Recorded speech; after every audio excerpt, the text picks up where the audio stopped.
होने का भी ज्ञान हो रहा है कि मैं हूँ। पर अब इस दुख से आप छूटोगे कैसे? उसके लिए एक प्रयोग करना।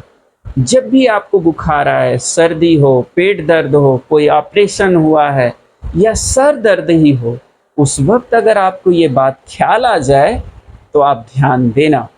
क्या ध्यान देना है? उस वक़्त देना कि ये दर्द मुझे हो रहा है या शरीर को हो रहा है? और अगर शरीर को हो रहा है तो भी और मुझे हो रहा है तो भी, इन दोनों को देखने वाला कौन है? जानने वाला कौन है?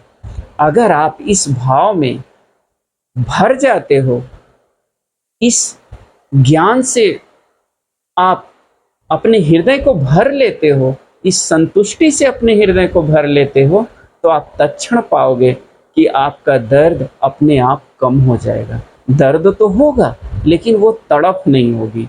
इसी को ज्ञानियों ने कहा है कि देह धरे का पाप है, ज्ञानी भुगते हँसकर और अज्ञानी भुगते रोकर। तो ज्ञानी कैसे भुगतता है? हँसकर। ऐसे ही वो जब उसको कोई भी दुख होता है तो देख लेता है कि ये पीड़ा मेरे शरीर को हो रही है या मुझे हो रही है। तो वो पाता है कि ये पीड़ा तो शरीर को हो रही है और मैं शरीर से अलग हूँ। आप कैसे शरीर से अलग हो? क्योंकि आप जिंदा हो और शरीर तो यहीं छूट जाएगा। लेकिन जिस दिन आप इस शरीर से निकलोगे, शरीर यहीं रहेगा, लेकिन आप इसमें नहीं रहोगे। और उस दिन केवल आप जानोगे कि मैं इस शरीर से बाहर निकल आया। पूरी दुनिया तो यही जानेगी कि ये शरीर यहाँ पड़ा है तो व्यक्ति मर गया नहीं है। तो ये चीज़ है। तो जब भी आपको दुख हो तो आप देखें कि पीड़ा शरीर को हो रही है या मुझे हो रही है। आप तत्क्षण आपका दुख बहुत कम हो जाएगा। अब आपका माइंड करता होगा कि हम क्यों ऐसा करें? दुख है तो हम क्या दुख कम हो जाएगा? नहीं, दुख तो कम नहीं होगा, लेकिन आप पीड़ा में तो करा के जी रहे हो ना। वो दुख को तो आप ही झेल रहे हो, दूसरा कोई नहीं झेल रहा है। पर अगर आप इसे करते हो तो आपके लिए वही बात हो जाएगी। हम आपको वही ले चलते हैं जहाँ ये दुख का निवारण है। जैसे एक डॉक्टर को देखो, डॉक्टर जब आपको कड़वी गोली देता है तो कष्ट होता है उसको खाने में। जब आपके सुई लगाता है तो भी कष्ट होता है। जब आपके पेट में कोई चीरा लगाता है ऑपरेशन करने के लिए तो भी असहनीय कष्ट होता है। पर आप भीतर इस भाव से भरे हो कि डॉक्टर साहब अगर इंजेक्शन लगाएंगे दर्द जरूर होगा, लेकिन इसके बाद ये दुख कम हो जाएगा। इसी के लिए दो मार्ग हैं। एक मार्ग ये है कि कोई डॉक्टर है, वो हमें कुछ दे देता है, ऑपरेशन कर देता है, काट देता है, तो हमारे जो दुख दे रहा है वो पार्ट्स को हटा देता है और आपको सुख मिल जाता है कुछ दिन में।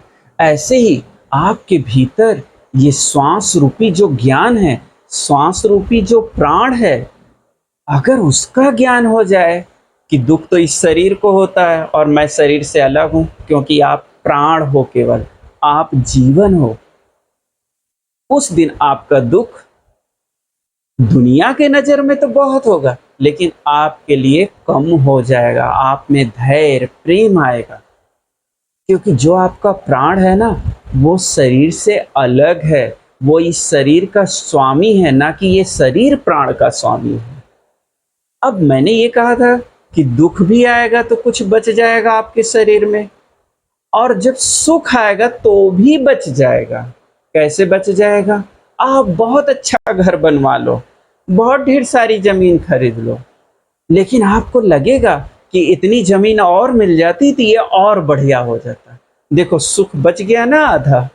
आप अच्छा सा घर बना लो, बहुत अच्छी पेंटिंग करा लो, लेकिन आप गौर से देखोगे, आपके रिश्तेदार आएंगे या आप ही देखोगे तो आपको लगेगा कि अगर ये ऐसा हो जाता घर तो और अच्छा हो जाता। देखो, सुख भी आया तो आधा ही आया, आधा बच गया ना कल के लिए। इसलिए हमारे जीवन में बार बार जो भविष्य वर्तमान बन के आता है, उसमें कभी सुख कभी दुख बनकर आता ही है। हमें सजग होकर देखना है। जब दुख आए तो भी और सुख आए तो भी कि ये आधा आया है, पूरा नहीं आया, इसलिए मुझे हमेशा इस भाव में रहना है कि ये दुख या ये जो सुख आया है मेरे शरीर के लिए आया है या मेरे प्राणों के लिए आया है। तो आप एक दिन आपके भीतर अचानक एक सुंदर सी घटना घट जाएगी जो बोध प्रकट करेगी आपके जीवन में। और वो क्या प्रकट करेगी कि मैं इस शरीर से अलग हूँ। और जब आप इस शरीर से अलग हो तो आप इस दुख से भी अलग हो और इस सुख से भी अलग हो। इन दोनों के बीच में हो आप। और इन दोनों के बीच में जिसे संतों ने कहा है, भगवान शिव जी ने कहा है कि जो दुख और सुख के बीच में स्थित है वही भैरव है। भैरव का अर्थ, शिव का अर्थ कि दुख और सुख को उसने भस्मीभूत कर दिया है, इसलिए शिव